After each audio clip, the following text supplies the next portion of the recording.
এই স্বল্পা পাতাগুলো আমি টক রান্না করব, আর এই জন্য এগুলো ধুয়ে ভালো করে কুচি কুচি করে নেব। করার জন্য আমি এইগুলোর যে ডাঁটাগুলো আছে, এই ডাঁটাগুলো কিন্তু শক্ত থাকে, এই শক্ত ডাঁটাগুলো কিন্তু ফেলে দিব। একে সব ডাঁটাগুলো বেছে নেব। এগুলো কিন্তু রান্না করলেও সিদ্ধ হয় না, তাই এই ডাঁটাগুলো কিন্তু শক্ত, এগুলোই ফেলে দিচ্ছি।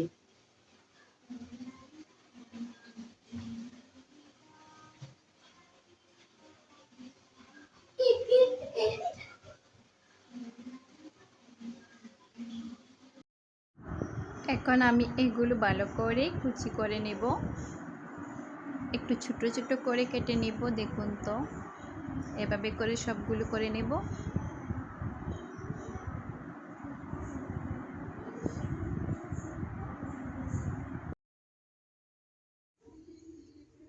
চুলায় একটা প্যান বসিয়ে তার মধ্যে আমি তেল দিয়ে দিব প্রথমে, আর তেল দিয়ে দেওয়ার পর একটু মেথি দিয়ে দেব।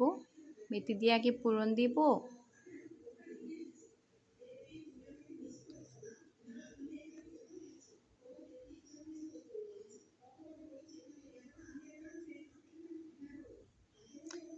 তেলটা গরম হয়ে গিয়েছে, এখন আমি পেঁয়াজ রসুন, যে পেঁয়াজ আর রসুন বাটা, এগুলা রান্না করতে গেলে, টকটা রান্না করতে গেলে অবশ্যই পেঁয়াজ আর রসুন লাগে। আপনি বড় একটা রসুন আর দু একটা পেঁয়াজ নিলেই চলে, এত মশলা নিতে হয় না।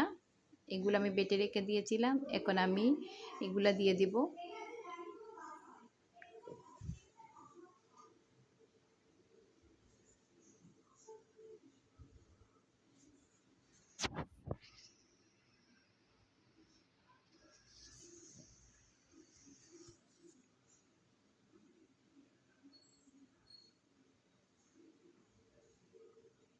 এখানে একটু নাড়াচাড়া করব, রসুনটা পেঁয়াজটাকে একটু লাল করে নেব, ভালো করে নেড়ে।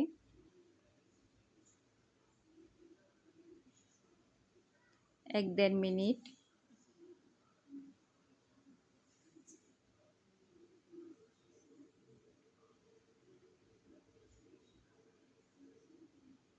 এখন আমি যে কেটে রাখা মাছগুলো, সেই মাছগুলো দিয়ে দিচ্ছি। আর এখানে আমি মাছের পেটি দিয়েছি, আপনারা চাইলে মাছের মাথা দিয়ে খেতে পারেন, ছোটো মাছ দিয়ে খেতে পারেন, আপনাদের মত ইচ্ছে।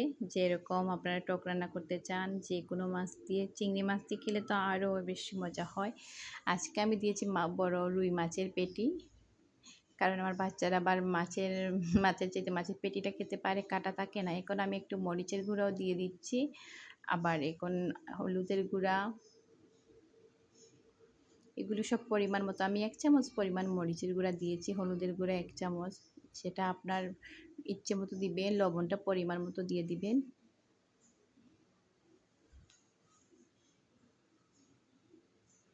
এখন ভালো করে একটু নাড়বেন, যাতে মাছের সাথে মশলাটা একটু মিক্সড হয়ে যায়।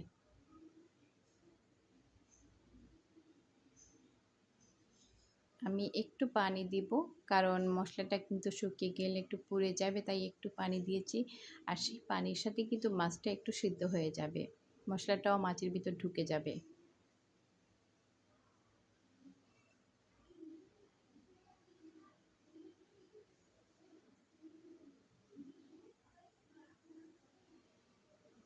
একটু পানি কম হয়েছিল, তাই আর একটু পানি দিয়ে দিচ্ছি, কারণ মাছটাতে একটু সিদ্ধ হবে, সেজন্যই।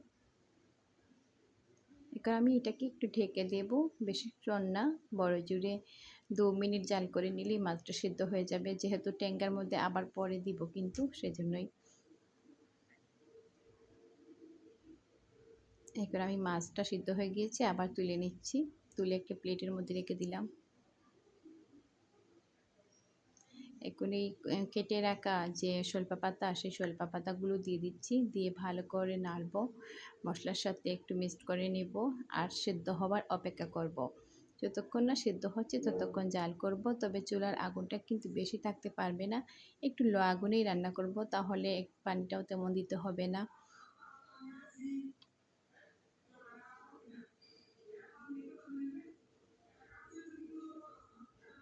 ভালো করে নাড়বো। নাড়ার সাথে সাথেই কিন্তু শাকটা, আর শাকে কিন্তু বেশি পানি দিতে পারবে না, তাহলে কিন্তু শাকটা সিদ্ধ হবে না ভালো করে, একটু শক্ত শক্ত রয়ে যাবে। এটার মধ্যে পানি কম দিয়ে কিন্তু সিদ্ধ করে নিতে হবে। আমার শাকটা সিদ্ধ হয়ে গিয়েছে। এখন আমি ভেজে রাখা যে কষানো মাছ, সেই মাছগুলো দিয়ে দিব। আর পরিমাণ মতো পানি দিয়ে দেবো। পানি আপনার ইচ্ছে, আপনি চাইলে এরকম শুকনো শুকনো টক খাইতে পারেন, আবার চাইলে একটু বেশি ঝোল দিয়েও খেতে পারেন, আবার কম পানি দিয়েও খেতে পারেন, সেটা আপনার ইচ্ছে। আমি আমার মতো করে পরিমাণ মতো পানি দিয়ে দিয়েছি। এখন এগুলো ঢেকে জাল করে নেব। আর প্রয়োজনে হয়তো বা 2 মিনিট 3 মিনিট জাল করে নিলেই আমার টকটা রেডি হয়ে যাবে। আলহামদুলিল্লাহ, খেতে অনেক ভালো লাগে, আপনারাও ট্রাই করবেন।